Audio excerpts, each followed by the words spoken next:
So yes, all students, a very good morning to you all and welcome to Enlightened Educators. So today we are going to have a discussion on two important things. Okay, the first important comment is so ma'am ನಂದೊಂದು doubt ನಾನು ಬರ್ತಿರೋದು ಅಷ್ಟು marks ಬಂದಿಲ್ಲ, ಆದರೆ pass ಆಗಿದ್ದೀನಿ, ನನಗೆ confident ಇದೆ marks ಬರುತ್ತೆ ಅಂತ. ಅದರ ರಿವ್ಯಾಲ್ಯೂಷನ್ನಲ್ಲಿ ಬೆಸ್ಟ್ ಆಫ್ 2 ಮಾರ್ಕ್ಸ್ ಕನ್ಸಿಡರ್ ಮಾಡ್ತಾರೆ ಅಲ್ವಾ ಮ್ಯಾಮ್, ಫೇಲ್ ಮಾಡಲ್ಲ ಅಲ್ವಾ? So see, the first thing I have to tell you, so you're already confident that you'll get good marks ಅಂತ. ನೀವು ಆಲ್ರೆಡಿ ಪಾಸ್ ಹೋಗಿದ್ದೀರಾ, ಪ್ಲಸ್ ನಿಮಗೆ ಕಾನ್ಫಿಡೆನ್ಸ್ ಇದೆ that you'll get good marks ಅಂತ. ಸೊ ಹಾಗಾಗಿ ನೀವು ರಿವ್ಯಾಲ್ಯೂಷನ್ ಅಪ್ಲೈ ಮಾಡ್ಬೋದು. This is the condition wherein you are already confident, ಹೌದಾ? ಸೊ ನಾನೇನು ಸಜೆಸ್ಟ್ ಮಾಡಿದ್ದೆ, ಪಾಸ್ ಆಗಿರೋ ಸಬ್ಜೆಕ್ಟ್ಗೂ ಇನ್ನೂ ಜಾಸ್ತಿ ಮಾರ್ಕ್ಸ್ ಬರುತ್ತೆ ಅಂತ ಹಾಕಕ್ಕೆ ಹೋದ್ರೆ ಎಡವಟ್ಟೆ ಆಗೋದು ಅಂತ ಹೇಳಿದ್ದೆ. ಬಟ್ ನೀವು ತುಂಬ ಕಾನ್ಫಿಡೆಂಟ್ ಇದ್ದೀರಾ ಅಂತ ಹೇಳ್ತಿದ್ದೀರಾ, ಹೌದಾ? ಸೊ ಹಾಗಾಗಿ ದಯವಿಟ್ಟು ಅಪ್ಲೈ ಮಾಡಿ, ಆಯಿತಾ? ಆದರೆ ಅಪ್ಲೈ ಮಾಡೋಕ್ಕೆ ಮುಂಚೆ once you make sure that you just check with whatever you return with your materials that you have at home. Because ನೀವು ಇಷ್ಟು ಬೇಗ ಮೆಟೀರಿಯಲ್ ಕೊಡಲ್ಲ ಅಂತ ನಾನು ಅಂದ್ಕೊಂಡಿದ್ದೀನಿ. ಅದನ್ನು ಚೆಕ್ ಮಾಡಿಬಿಟ್ಟು ಆಮೇಲೆ ನೀವು ಮುಂದುವರಿತೀರಾ ಅಂತೆ, ಓಕೆನಾ? ಸೊ ಅದು ಫಸ್ಟ್ ಥಿಂಗ್ ನಾನು ನಿಮ್ಗೆ ಹೇಳಬೇಕಾಗಿರೋವಂಥದ್ದು. ಸೊ ಇಲ್ಲ ಅಂತಂದರೆ ಸುಮ್ಮನೆ ಅಪ್ಲೈ ಮಾಡಿ ಹಣನೂ ವೇಸ್ಟ್ ಮಾಡ್ಕೋಬೇಡಿ. ಫೇಲ್ ಮಾಡಲ್ಲ ಅಲ್ವಾ, ಅದು ನಮಗೆ ಗೊತ್ತಿಲ್ಲ, ಅವ್ರು ಏನು ಬೇಕಾದ್ರೂ ಮಾಡ್ಬೋದು. ಈಗ ಆಲ್ರೆಡಿ ಅವ್ರು ಮಾಡ್ತಾರೋ ಅವಂತರ ನಾವು ಕಣ್ಣಾರೆ ನೋಡ್ತಾ ಇದ್ದೀವಲ್ಲ. So I don't know what do they do, they will do it, ಮಾಡ್ಬೋದು, ಅವ್ರು ಹೇಳಕ್ಕೆ ಬರೋದು. ಸೊ ಹಾಗಾಗಿ ದಯವಿಟ್ಟು ಯಾವುದೇ ರೀತಿಯಾದಂಥ ಒಂದು ಇದನ್ನು ತೊಗೊಳೋದಕ್ಕೆ ಹೋಗಬೇಡಿ, ಓಕೆನಾ? Yeah, so just a minute, I am sorry.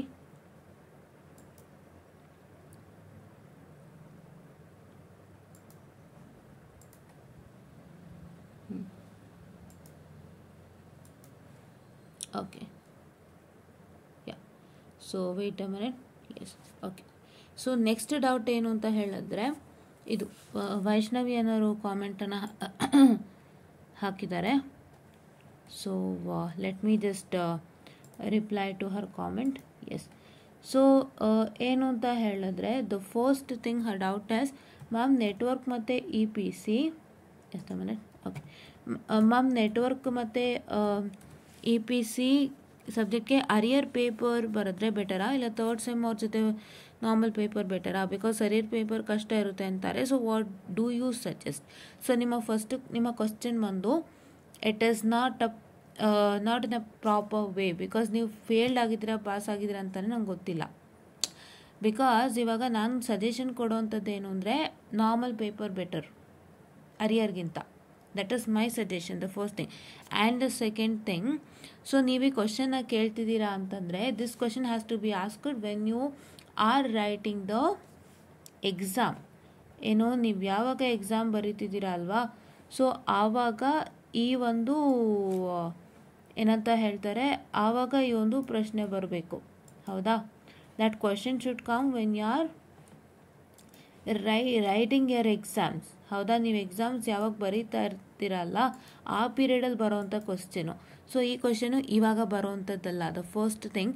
And the second thing, ನೀವು ನೆಟ್ವರ್ಕ್ ಮತ್ತು ಇ ಪಿ ಸಿ ಫೇಲ್ ಆಗಿದ್ದೀರಾ ಅನ್ನೋವಂಥದ್ದು ನಂಗೆ ಗೊತ್ತಾಗಬೇಕು, so that I can tell what happens ಅಂತ.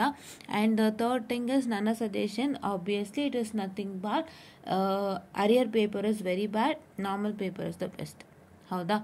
So what do you suggest? So ಈ ಕ್ವಶನು ನೀವು ಮುಂಡಾಳತ್ವಾಗಿ ಕೇಳಿದ್ರೋ, ಇಲ್ಲ ನೀವು ಎಕ್ಸಾಮ್ ಬರೆದು ರಿಸಲ್ಟ್ ತೊಗೊಂಡ್ಮೇಲೆ ಕೇಳಿದ್ರೋ ನಂಗೆ ಗೊತ್ತಾಗಿಲ್ಲ. ಯಾಕೆಂದ್ರೆ ಇದು ಯಾವಾಗ ಕೇಳಬೇಕು ಅನ್ನೋದು ನಮ್ಗೆ ಗೊತ್ತಾಗುತ್ತೆ, ರೈಟ್?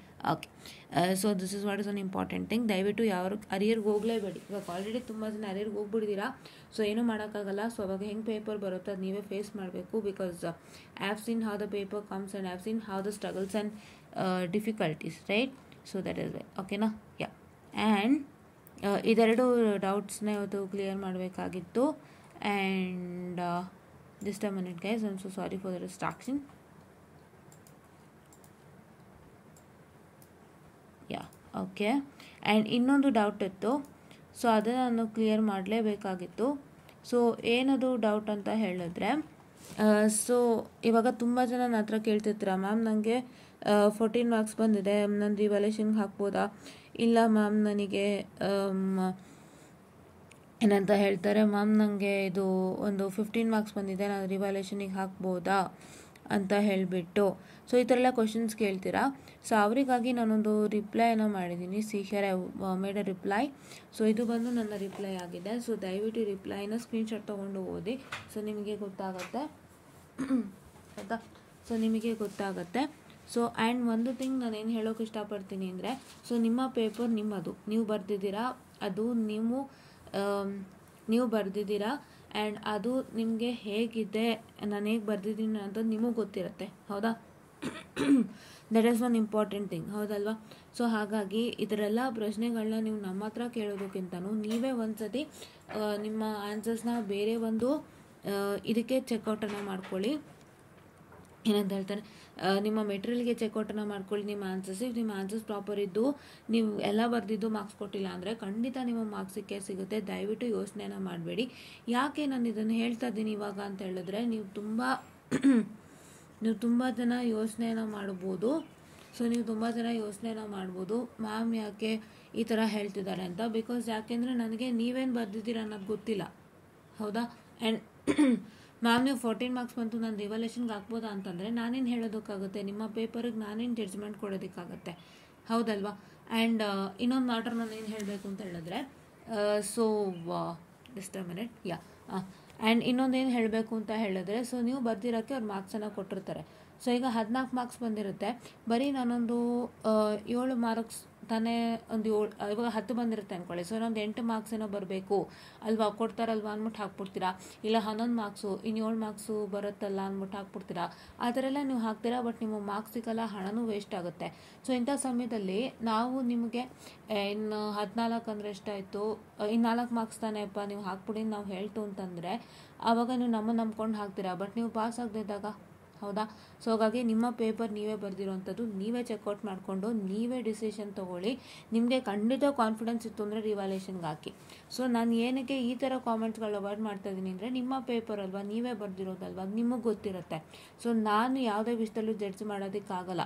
ಬಿಕಾಸ್ ಈಗ ವಿಟಿಯು ಮಾಡ್ತಾರೆ ಅವಾಂತರಗಳೇ ನೋಡ್ತಾ ಇದ್ದೀನಿ ನಾನು, ಅಲ್ವಾ? ಏನೇನಾಗುತ್ತೆ ಅಂತ ನಮಗೆ ಗೊತ್ತಿಲ್ಲ. ಸೊ ಹಾಗಾಗಿ ನಾನು ಇಷ್ಟೇ ಹೇಳೋದು, ಇದನ್ನು ಫಾಲೋ ಮಾಡ್ತೀರಾ ಅಲ್ವಾ, ಎಲ್ಲರೂ ಫಾಲೋ ಮಾಡ್ತೀರಾ ಅಲ್ವಾ? ಈ ಥರ ಕಾಮೆಂಟ್ಸ್ ಯಾರ್ಯಾರು ಮಾಡಿದ್ರು ಎಲ್ಲರಿಗೂ ಹೋಗುತ್ತಿದ್ದು. ಇವತ್ತು ಒಂದು ಕಾಮೆಂಟ್ ಬಂದಿದೆ ಬೆಳಗ್ಗೆ, ಇರಿ ನೋಡಿ, ನಾನು ಜಾವಾ ಸಬ್ಜೆಕ್ಟಲ್ಲಿ 65+ ಅಟೆಂಡ್ ಮಾಡಿದ್ದೀನಿ, 11 ಕೊಟ್ಟಿದ್ದಾರೆ. ನೀವು 65+ ಅಟೆಂಡ್ ಮಾಡಿದ್ದೀರಾ, ಕರೆಕ್ಟ್ ಅಟೆಂಡ್ ಮಾಡಿದ್ದೀರಾ, ನೀವು ಕಾನ್ಫಿಡೆಂಟಾ, ನೀವು ಬರ್ದಿರೋದೆಲ್ಲ ಚೆಕ್ ಮಾಡಿದ್ರಾ, ಹೌದಾ? ನೀವು 65+ ಅಟೆಂಡ್ ಮಾಡಿದ್ದೀನಿ ಜಸ್ಟ್ ಹೇಳ್ಬೋದು, but you need to check with all aspects and see that whether you have done everything correct. If you have done everything correct, ನೀವು ಪ್ರತಿಯೊಂದು ಕರೆಕ್ಟಾಗಿ ಮಾಡಿದ್ದೀರಾ, ನಾನು ಪ್ರತಿಯೊಂದು ಆನ್ಸರನ್ನು ಮಾಡಿದ್ದೀನಿ ಅಂತಂದಾಗ you can apply for revaluation for sure. ನಿಮಗೆ ನಾನು ಏನು ಹೇಳಿದ್ದೆ ಅದೇ ಕೆಲಸ ಮಾಡಿ ಅಂತ ಇನ್ನೂ ರಿವ್ಯಾಲ್ಯೂಷನ್ಗೆ ಅನೌನ್ಸ್ ಮಾಡಿಲ್ಲ ಅಲ್ವಾ? ಅಲ್ಲಿವರೆಗೂ ನೀವು ಇಷ್ಟೆಲ್ಲ ಕೆಲಸ ಮಾಡ್ಬೋದು ತಾನೆ. Do it, check it out. ಆ್ಯಂಡ್ ರಿವ್ಯಾಲ್ಯೂಷನ್ಗೆ ಅಪ್ಲೈ ಮಾಡೋದ್ರಲ್ಲಿ ನೀವು 100% ಕಾನ್ಫಿಡೆಂಟ್ ಇರಬೇಕು. 50-50 ರಿವ್ಯಾಲ್ಯೂಷನ್ ಅಪ್ಲೈ ಮಾಡಿದ್ರೆ ವೇಸ್ಟ್ ಆಗುತ್ತೆ. ಅವ್ರಿಗೆ ಬಾಯಿಗೆ ನೀವು ದುಡ್ಡು ಹಾಕ್ತಿರೋ ಹೊರತು ಅವ್ರು ದುಡ್ಡು ಮಾಡ್ಕೊಳ್ತಾರೋ ಹೊರತು ನಿಮ್ಗೆ ಅದರಿಂದ ಏನು ಪ್ರಯೋಜನ? ನಿಮ್ಮದು 400 ರೂಪಾಯಿ ಹೋಯಿತು, ನಿಮ್ದು 600 ರೂಪಾಯಿ ಹೋಯಿತು, ಹೌದಲ್ವಾ? Is it not right? So ಹಾಗಾಗಿ ದಯವಿಟ್ಟು ಯೋಚನೆ ಮಾಡ್ಬಿಟ್ಟು ಕೆಲಸಗಳನ್ನ ಮಾಡಿ. And I hope you got whatever I have told you till ನಾವು, ಆಯಿತಾ? ಓಕೆ. ಆ್ಯಂಡ್ ವೈಷ್ಣವಿ ಅವ್ರ ಕ್ವಶನ್ ನಿಮ್ಗೆ ಉತ್ತರ ಸಿಕ್ಕಿದೆ ಅಂತ ಅಂದ್ಕೊಂಡಿದ್ದೀನಿ. ನಿಮ್ಮ ಕ್ವಶನ್ಗೆ ಉತ್ತರ ಬಂದು ನಾರ್ಮಲ್ ಪೇಪರೇ ಬೆಸ್ಟು. ಸೊ ಈ ಕ್ವಶನ್ ನೀವು ಯಾವಾಗ ಕೇಳಬೇಕು ಅಂತ ನಿಮಗೆ ಗೊತ್ತಾಗಿಲ್ಲ ಅಂತ ಕಾಣುತ್ತೆ. ನೀವು ಮುಂಚಿತವಾಗಿ ಕೇಳಬೇಕು, ಈಗಲ್ಲ. ಈಗ ಕೇಳೋದ್ರಿಂದ ಏನೂ ಪ್ರಯೋಜನ ಇಲ್ಲ ಇದು. ಇವಾಗ ನೀವು ಇವಾಗ ನೀವು 3rd ಸೆಮ್ ಸ್ಟೂಡೆಂಟು ಅಂದರೆ ನಿಮ್ದು ಎಕ್ಸಾಮ್ ಆಗೋಗಿರುತ್ತೆ, ನೀವು ಆನ್ಸರ್ ರಿಸಲ್ಟು ಬಂದ್ಬಿಟ್ಟಿದೆ ಇವಾಗ. ಸೊ ಇವಾಗ ನೀವು ಅರಿಯರ್ ಬೆಸ್ಟಾ ನಾರ್ಮಲ್ ಬೆಸ್ಟಾ ಅಂತ ಕೇಳಿದ್ರೆ ಏನು ಇದು ಬಂತು ಅಲ್ವಾ? ಸೊ ಅದು ನಿಮ್ಗೆ ಯಾವಾಗ ಗೊತ್ತಾಗುತ್ತೆ? When you just take up your arrear examination. ಯಾವುದೊಂದು ಅರಿಯರ್ ಬಂತು ಅಂದ್ಕೊಳ್ಳಿ, EPCನ ಅರಿಯರ್ ಬಂತು ಅಂದ್ಕೊಳ್ಳಿ, ಅರಿಯರ್ ಎಕ್ಸಾಮ್ ನೋಡಿ EPCದು, ಅವಾಗ ನಿಮಗೆ ಗೊತ್ತಾಗುತ್ತೆ ಯಾವ್ದು ಚೆನ್ನಾಗಿದೆ ಅಂತ ಅಲ್ವಾ? ಸೊ ಹಾಗಾಗಿ ಅದೇ EPC ಬೇಡಪ್ಪ, EPC ಏನೋ ಅಂತ ಸುಲಭ ಕಷ್ಟ ಅದ್ರಲ್ಲಿ ಓಡಾಡ್ತಿರುತ್ತೆ, ಒಪ್ಕೋತೀನಿ. ನೆಟ್ವರ್ಕೇ ನೋಡಿ, ನಾರ್ಮಲ್ಗೂ ಅರಿಯರ್ ಪೇಪರ್ಗೂ ನೆಟ್ವರ್ಕ್ ನೋಡಿದಾಗ ನಿಮಗೆ ಗೊತ್ತಾಗ್ಬಿಡುತ್ತೆ ಈಸಿಯಾಗಿ ಯಾವ್ದು ಬೆಸ್ಟ್ ಅಂತ, ಹೌದಾ? ಸೊ ಹಾಗಾಗಿ ಏನಕ್ಕೆ ಬೆಸ್ಟು ಅಂದರೆ ನಿಮ್ಗೆ ತುಂಬ ಸಿಂಪಲು. ಏನಾದ್ರು ಹೆಚ್ಚು ಕಮ್ಮಿ ಆಯಿತಾ ನಾರ್ಮಲ್ ಪೇಪರಲ್ಲಿ ಏನು ಸಿಗುತ್ತೆ? ಗ್ರೇಸು. ಅರಿಯರ್ ಪೇಪರ್ಲಿ ಯಾರು ಕೇಳ್ತಾರೆ ನಿಮಗೆ? ಔಟ್ ಆಫ್ ಸಿಲೆಬಸ್ ಕೊಟ್ಟರು ಗ್ರೇಸ್ ಕೊಡಲ್ಲ ಅಂಥ ಜನ ಅವರು. ಔಟ್ ಆಫ್ ಸಿಲೆಬಸ್ ಕೊಟ್ಟಿದ್ದಾರೆ, ನೀವು ಹೋಗ್ಬಿಟ್ಟು ಯಾರು ಕಂಪ್ಲೇಂಟ್ ಮಾಡ್ತೀರಾ? How can you complaint? Can you just tell that I am an arrear student, I have got a question paper which is out of syllabus ಅಂತ ಹೇಳ್ತೀರಾ ನೀವು? ಯಾವ ರೆಪ್ರೆಸೆಂಟೇಟಿವ್ ಆಗಿ ಹೇಳ್ತೀರಾ ನೀವು? ಏನು ಹೇಳಿದ್ರು ವರ್ಕೌಟ್ ಆಗಲ್ಲ. ಸೊ ಹಾಗಾಗಿ ಅರಿಯರ್ ಪೇಪರ್ ಎಲ್ಲದರಿಂದನೂ ಡಿಫಿಕಲ್ಟು. ನಾರ್ಮಲ್ ಪೇಪರೇ ಬೆಸ್ಟು. ನಿಮಗೆ ನಾರ್ಮಲ್ ಪೇಪರಲ್ಲಿ ಏನೇ ಎಡವಟ್ಟಾದರೂ ಕೂಡ ನಿಮ್ಮ ಫ್ರೆಂಡ್ಸ್ ಜೊತೆಗಿರ್ತಾರೆ, ನಿಮ್ಮ ಫ್ರೆಂಡ್ಸ್ ಎಲ್ಲ ಕೂಡಿ ಒಂದು ಲೆಟ್ರನ್ನ ಬರೆದು ಕೊಡ್ತಾರೆ, VTUಗೆ ಪ್ರಿನ್ಸಿಪಲ್ ಕಡೆಯಿಂದನೋ ಅಥವಾ HOD ಹತ್ರ ಮಾತಾಡೋದು ಲೆಟ್ರ್ ಬರೆದು ಕೊಡ್ತಾರೆ. ಈ ಥರ ಎಲ್ಲ ಆಗುತ್ತೆ. ಸೊ ಒಂದು ಮಾರಲ್ ಸಪೋರ್ಟ್ ಸಿಗುತ್ತೆ ನಾರ್ಮಲ್ ಪೇಪರ್ ಅಂತ ಆದರೆ. ಇದಕ್ಕೇನು ಸಿಕ್ಕಲ್ಲ. ಅದಕ್ಕೋಸ್ಕರ ದಯವಿಟ್ಟು ಏನು ಮಾಡ್ತೀರಾ ಅಂದರೆ ನಾರ್ಮಲ್ ಪೇಪರಲ್ಲೇ ಆದಷ್ಟು ಕ್ಲಿಯರ್ ಮಾಡ್ಕೊಳ್ಳೋಕೆ ಟ್ರೈ ಮಾಡಿ ಅಂತ ಹೇಳ್ತಾ, I hope you doubts got clear. And doubt clearing session ದಯವಿಟ್ಟು ವಾಚ್ ಮಾಡಿ. ಯಾರೇ ಡೌಟ್ ಕೇಳಿರ್ತೀರೋ ಅವ್ರು ಅಲ್ಲೇ ಕ್ಲಿಯರ್ ಆಗಿರುತ್ತೆ. ನಾನು ಮತ್ತೆ ಕಾಮೆಂಟ್ ಸೆಕ್ಷನಲ್ಲಿ ಕಾಮೆಂಟ್ ಮಾಡ್ತಾ ಹೋಗಲ್ಲ, ಬಿಕಾಸ್ ಅದು ತುಂಬ ನನಗೆ ಟೈಮ್ ತೊಗೊಳ್ತಾ ಇದೆ. ಸೊ ಹಾಗಾಗಿ ಈ ಥರನೇ ಮಾಡ್ತಾ ಇದ್ದೀನಿ ಅಂತ ಹೇಳ್ತಾ, I just wind up the session all guys, and thank you.